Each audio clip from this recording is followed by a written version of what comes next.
그렇지 않으면 서로 싸우고 비교하고 그러면 가기 싫은 거예요. 그게 인간의 마음인 거예요.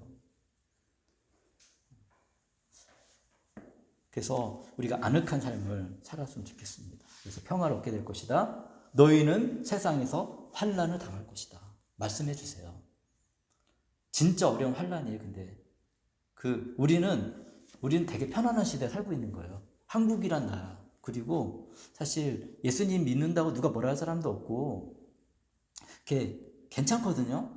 편안한 거예요. 사실 중국에서 믿어도 크게 문제를 막 뭐 엄청나게 보통 믿는 사람은 엄청나게 힘들게 하거나 그렇게 하지 않아요.